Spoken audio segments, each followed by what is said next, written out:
जय श्री कृष्ण साथियों संस्कृत संसार की सबसे प्राचीन भाषा है। हमारा प्राचीन ज्ञान संस्कृत में भरा हुआ है, परंतु संस्कृत न जानने के कारण वह हमसे दूर होता जा रहा है। वैसे तो संस्कृत भाषा बहुत सरल है, लेकिन शब्दों की बनावट में लंबे शब्द होने के कारण उसे पढ़ने में कठिनाई होती है। इसलिए आज हम सीखेंगे कि लंबे शब्दों को कैसे पढ़ा जाए। वास्तव में जो शब्द हमें लंबे दिखाई देते हैं वे कई शब्दों से मिलकर बने होते हैं। जैसे ये श्लोक है, तद बुद्ध्यस्तदात्मानस्तन्निष्ठास्तत्परायणाः गच्छन्त्य पुनरावृत्तिम ज्ञान निर्धूत कल्मषाः। इस प्रकार इसमें तीन ही शब्द हैं, एक ये शब्द, एक ये और एक ये। अब इस प्रकार के शब्दों को पढ़ने के लिए जरूरी है कि उन शब्दों को छोटा करके यानी उनका विच्छेद करके पढ़ा जाए।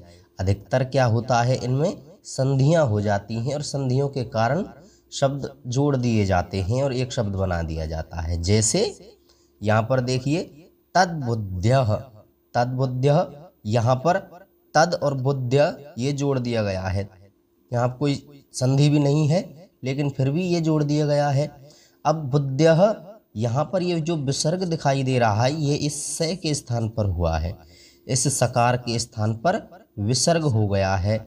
ऐसी स्थिति में इसको अलग करके पढ़ेंगे, तद बुद्ध्यः। अब यहाँ पर क्योंकि बाद में तवर्ग है, इसलिए इस विसर्ग इस स के स्थान पर विसर्ग हो जाता है। ये किसी वीडियो में आपको बताएंगे कि कौन सा स कब होता है। ऐसे ही तत् आत्मान या तद आत्मान, इस स के स्थान पर भी विसर्ग हो जाता है क्योंकि बाद में त है। ऐसे ही तन्निष्ठा, बाद में त है तो इस स के स्थान पर भी विसर्ग हो जाएगा, तन्निष्ठा तत्परायणाः। देखिए, तद्बुद्ध्यः तदात्मानः तन्निष्ठा तत्परायणा, इस द के स्थान पर ये इस न के स्थान पर द हो जाता है, तदनिष्ठा यानी तन्निष्ठा। ऐसे ही गच्छन्ति, यहाँ पर य के स्थान पर वापस ई हो जाता है, ये यण संधि है होती है यहाँ। गच्छन्ति अपुनरावृत्तिम, यण संधि में ई के स्थान पर यह हो जाता है। इस तरह ये शब्द लंबा हुआ है, अपुनः आवृत्तिम ज्ञान निर्धूत कल्मषा, इस तरह ये शब्द बनते हैं। इस प्रकार शब्दों को टुकड़े करके पढ़ने यानी विच्छेद करके पढ़ने के कई तरीके हैं। आइए उन्हें सीखते हैं। जैसे समान स्वर आ जाने पर दीर्घ हो जाना, यानी एक जैसे स्वर प्रथम शब्द में, अंत में और द्वितीय शब्द के शुरुआत में एक जैसे स्वर आ जाएं तो वो मिलकर दीर्घ हो जाते हैं। जैसे ये शब्द देखिए, गंधर्व यक्षासुर सिद्ध संघा, ये कितना लंबा शब्द आपको दिखाई दे रहा है। यहाँ पर यक्षा, ये शब्द देखिए आप ध्यानपूर्वक, हम इसे अलग करते हैं। जैसे गंधर्व यक्ष प्लस असुर सिद्ध संघा, यहाँ पर क्या हुआ है कि यक्ष शब्द में क्ष से ए अलग हुआ है, यक्ष के क्ष में से अ अलग हो गया है ये, और इधर असुर में अ है तो अ प्लस अ क्या बन जाते हैं, आ। तो ये बन गया यक्षासुर, यक्ष प्लस असुर यक्षासुर। इस तरह शब्द लंबे हो जाते हैं।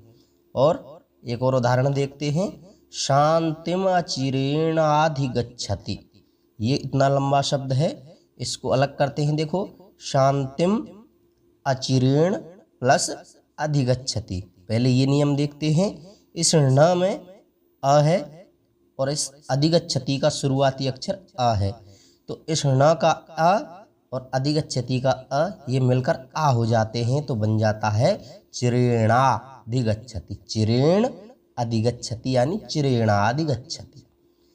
इस प्रकार आगे नियम है हलंत, यानी आधे वर्ण में बाद का स्वर मिल जाना। ये तो साधारण नियम है कि अगर कोई वर्ण आधा है और वो अंत में आ रहा है तो उसके बाद का स्वर मिल जाता है। जैसे मौनमात्म विनिग्रह, ये शब्द है मौनमात्म विनिग्रह। अब इस शब्द में मौनम, मौनम शब्द में ये म आधा है यानी हलंत है, ये हल्का चिन्ह है तो हलंत हो गया ये। मौनम प्लस आत्म विनिग्रह।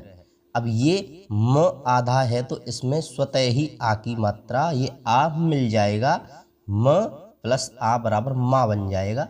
तो मौन मात्म विनिग्रह, मौनमात्म विनिग्रह, इस तरह ये बन जाता है। ऐसे ही सारे शब्द बने होते हैं। जैसे तत्सात्विकमुच्यते, इस शब्द में भी तत् अलग हो गया यहाँ से, सात्विकम इस म आधा है ये म, और इस में ऊ की मात्रा मिल जाएगी, ये ऊ सात्विकम मु, मु में प्लस ऊ बराबर मु, ये बन गया सात्विकम मुच्यते बन गया। इस तरह शब्दों को हम अलग कर सकते हैं, बस हमें ध्यान देना है कि कहाँ से अलग करना है। यह जानने के लिए आगे पढ़ते हैं। आगे विसर्ग के स्थान पर स हो जाने से भी शब्द लंबे हो जाते हैं।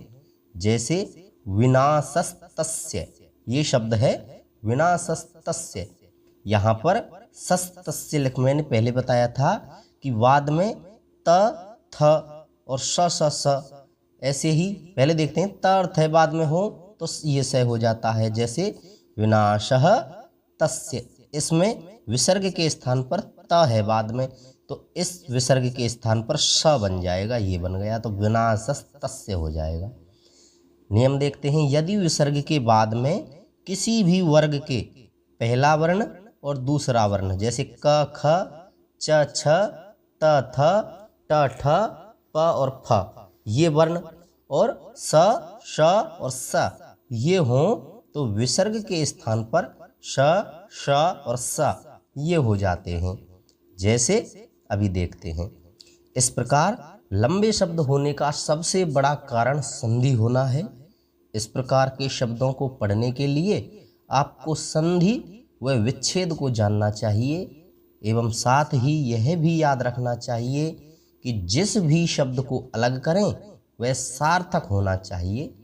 जैसे यहाँ पर देखिए विष्णु प्लस त्राता ये शब्द है, यहाँ विसर्ग है और बाद में त्र है, और त्र में हमने आपको बताया था कि त प्लस र ये मिलकर बनते हैं, तो बाद में त है तो इस विसर्ग के स्थान पर दंत सकार हो जाएगा, क्योंकि ऋतु लसानाम दंत उच्चारण स्थान हमने आपको पिछली वीडियो में बताए थे। अगर आपने ध्यानपूर्वक वो वीडियोज देखी हैं तो आपको यहाँ कठिनाई नहीं होगी, क्योंकि बाद में त है और ये स त वर्ग का ही है, यानी त वर्ग के साथ वाला स हो जाता है। ऐसे ही च बाद में है तो च वर्ग के साथ वाला स हो जाता है, तो च वर्ग के साथ का है इचु ऐसा नाम तालु, तो तालु वाला तालव्य श हो जाता है, ये श हो गया। ऐसे ही ट अगर बाद में है विसर्ग के बाद में ट है तो यहाँ पर ये शकार हो जाता है, ऋटुणसाणाम मूर्धा, मूर्धन्य शकार हो जाता है। ऐसे ही च और छ ये बाद में है, छ बाद में है तो वही च में जो हुआ था वही छ में हो जाएगा, ये छ हो जाता है। निश्चलः, इस प्रकार आप लंबे शब्दों को टुकड़े करके पढ़ सकते हैं। आप इस तरह नियमित अभ्यास करके एवं नियमों को ध्यान में रखकर आसानी से संस्कृत पठन कर सकते हैं।